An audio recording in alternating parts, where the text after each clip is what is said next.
नमस्कार दोस्तों, जय हिंद। स्वागत है आपका आपके अपने चैनल पाठशाला विद के में। बिहार पुलिस और बिहार एसएससी की संयुक्त क्लास में स्टार्ट कर ही चुका हूं। उसी के क्रम में दोस्तों यह फिजिक्स का लगभग आखिरी क्लास ही है, या इसके बाद एक क्लास और होगा।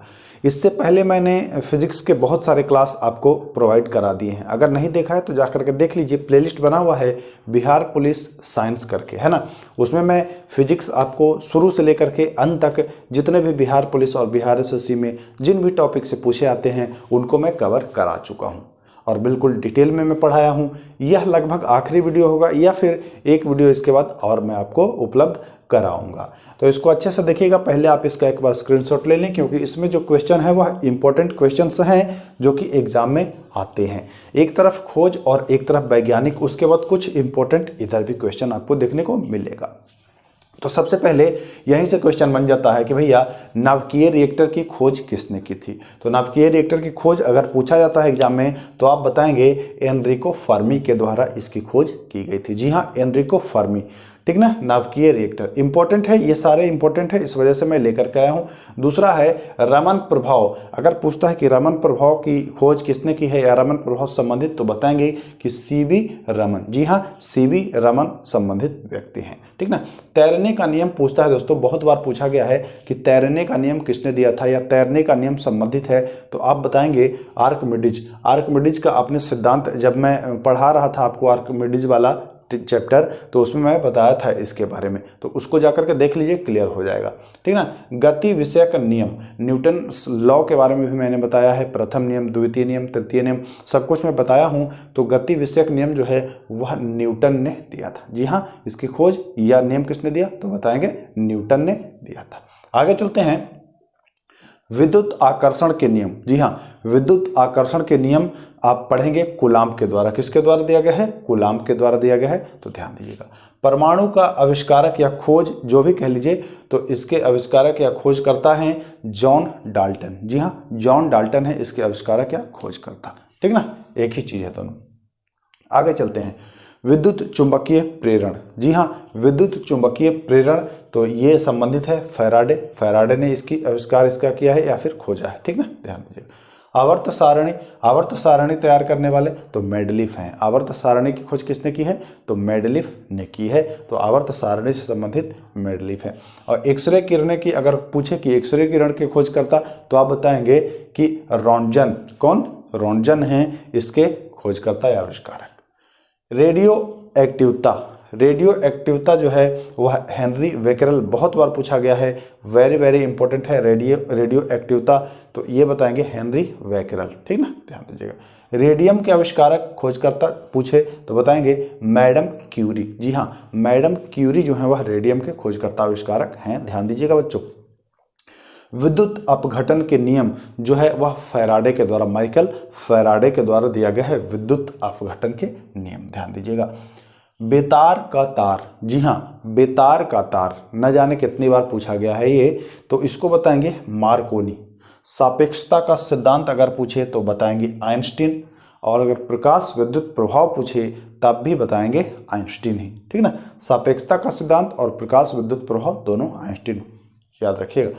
परमाणु संरचना, तो नील बोर और रदरफोर्ड के द्वारा दिया गया है परमाणु संरचना, ठीक ना। परमाणु संरचना नील बोर और रदरफोर्ड के द्वारा दिया गया है। अब अगर पूछता है क्वांटम सिद्धांत, जी हाँ, क्वांटम सिद्धांत, तो आप बताएंगे मैक्स प्लैंक। जी हाँ, मैक्स प्लैंक के द्वारा क्वांटम सिद्धांत जो है वह दिया गया है। तो इतने सारे इंपॉर्टेंट क्वेश्चन थे जो मैं कवर करा चुका हूँ। इसके बाद कुछ और इंपॉर्टेंट क्वेश्चन हैं जो परीक्षा संबंधित हैं, इसको भी मैं कवर करा देता हूँ, तो ध्यान दीजिएगा। प्रकाश एक तरंग है, यह सिद्ध होता है, प्रकाश के किस गुण से यह सिद्ध होता है, तो यह व्यतिकरण के माध्यम से सिद्ध होता है कि प्रकाश एक तरंग है। व्यतिकरण क्या होता है जानना चाहते हैं, तो जाइए, जब प्रकाश में पढ़ाया हूँ उसमें डिटेल में मैं इसकी चर्चा किया हूँ, तो वहाँ से आप ले सकते हैं अनुभव।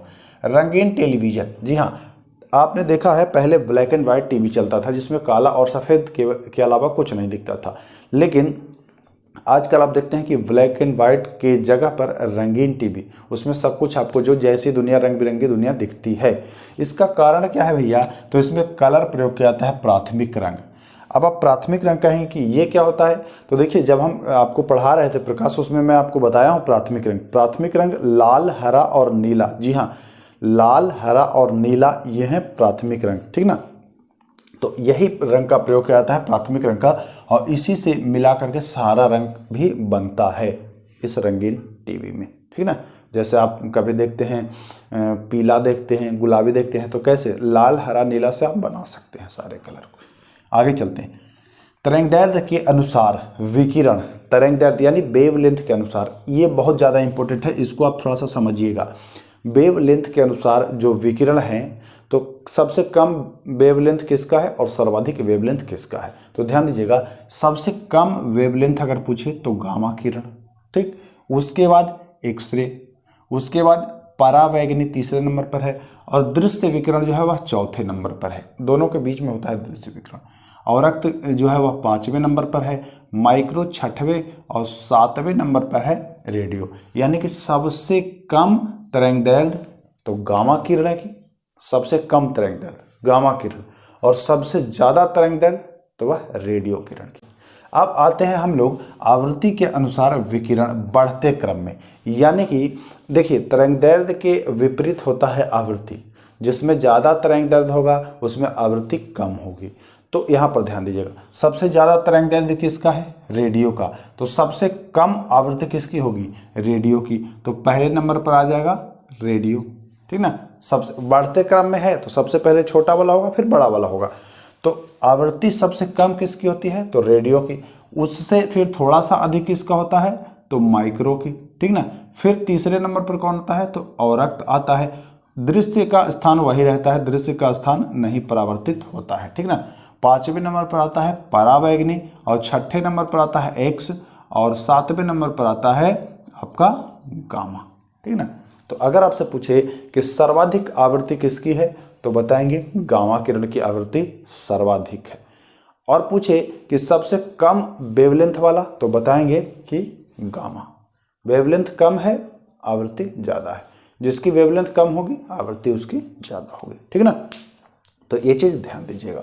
आगे चलते हैं। कैथोड किरण उत्पन्न किया जा सकता है, ऑप्शन देता है केवल ठोस से, केवल गैस से, द्रव से, है ना। तो आप बताएंगे केवल गैस का उपयोग करके इसको उत्पन्न किया जा सकता है। चलते हैं आगे। कैथोड किरणें होती हैं, यह ऋणात्मक होती हैं। प्रकाश के वेग का 1/10 गुना होता है। जैसे प्रकाश का वेग है 3 लाख किलोमीटर पर सेकंड, तो उसका 1/10 इसकी चाल होगी। ध्यान दीजिएगा दोस्तों। क्रांतिक ताप, क्रांतिक ताप पूछता है कि क्या है क्रांतिक ताप, तो जिस ताप पर वस्तु जो है वह अति चालकता प्राप्त कर ले। अति चालकता मतलब उसमें प्रतिरोध बिल्कुल शून्य के बराबर हो जाए, न के बराबर हो जाए, है ना। तो वह क्रांतिक ताप कहलाता है। वह ताप कौन सा ताप कहलाएगा, क्रांतिक ताप। अति चालकता क्या है भैया, तो किसी चालक का प्रतिरोध -273.16 डिग्री सेल्सियस पर 16 डिग्री सेल्सियस पर तापमान लगभग शून्य करना, यह अति चालकता है, ठीक ना। इस पर शून्य प्रतिरोध हो जाता है, तापमान शून्य नहीं, प्रतिरोध शून्य होगा, ठीक है, लगभग शून्य, तो वह अति चालक बन जाएगा, ठीक। ध्यान दीजिएगा। एक पूछता है हाइड्रोजन बम कार्य करता है, तो हाइड्रोजन बम जो है वह नाभिकीय संलयन पर, विखंडन नहीं संलयन, ध्यान दीजिएगा, संलयन पर कार्य करता है, विखंडन पर नहीं करता है हाइड्रोजन बम। विखंडन पर क्या करता है, परमाणु बम, जो कि अगले क्वेश्चन में लिखा है कि परमाणु बम कार्य करता है विखंडन, यानी नाभिकीय विखंडन पर कार्य करता है, और हाइड्रोजन बम संलयन पर कार्य करता है। आगे चलते हैं। सूर्य तारों से प्राप्त ऊर्जा का स्रोत है। सूर्य तारों से प्राप्त ऊर्जा का स्रोत है। सूर्य से ऊर्जा निकलने का क्या स्रोत है भैया, तो नाभिकीय संलयन। जी हाँ, नाभिकीय संलयन है, ठीक ना। नाभिकीय रिएक्टरों में मंदक के रूप में कार्य करता है। ये बहुत कंफ्यूजन वाला क्वेश्चन है, कभी कभी स्नेहक देता है और कभी मंदक देता है। तो ध्यान दीजिएगा, मंदक के रूप में पूछे तो ग्रेफाइट और भारी जल का उपयोग किया जाता है मंदक के रूप में, ध्यान दीजिएगा। बिजली बल्ब का फिलामेंट बना होता है। बिजली बल्ब का फिलामेंट जो है वह टंगस्टन का बना होता है। टंगस्टन जो है वह प्रतिरोध वाला है, बहुत ज़्यादा प्रतिरोध होता है इसमें टंगस्टन में, ठीक ना। अब एक पूछता है कि फ्यूज, जो आप फ्यूज लगाते हैं तो वह फ्यूज किसका बना होता है, तो फ्यूज बना होता है टीन एवं लेड का। इससे एक क्वेश्चन और पूछता है कि फ्यूज में होता है कम प्रतिरोध या ज़्यादा प्रतिरोध, कम गलनांक या ज़्यादा गलनांक। तो कंफ्यूज होते हैं आप लोग, आज कंफ्यूजन दूर कर। ये पूछता है कि फ्यूज बना होता है तो टीन और लेड बताते हैं, और ये पूछता है कि इसका प्रतिरोध कैसा होता है, निम्न या उच्च, गलनांक कैसा होता है, निम्न या उच्च। तो क्लियर करते हैं हम लोग। तो देखिए प्रतिरोध उच्च होता है, इसका प्रतिरोध जो होता है वह उच्च होता है, और गलनांक जो होता है वह निम्न होता है। जी हाँ, प्रतिरोध उच्च, गलनांक निम्न, ध्यान दीजिएगा। टंगस्टन का प्रतिरोध कैसा होता है, तो टंगस्टन का प्रतिरोध बहुत अधिक होता है। तो अगर आपसे पूछता है कि टंगस्टन का प्रतिरोध, तो बताएंगे बहुत उच्च होता है। तो मैं उम्मीद करता हूँ इस वीडियो को आपने अच्छे से देखा होगा, जितने सारे क्वेश्चन दिए आप लोग को अच्छे से आपने समझा होगा, और लगभग 1 से 2 बार आप वीडियो को देखेंगे तो याद भी हो जाएगा। ये सारे क्वेश्चन परीक्षा के दृष्टिकोण से अत्यंत ही महत्वपूर्ण हैं, जो आपको आना चाहिए, याद होना चाहिए।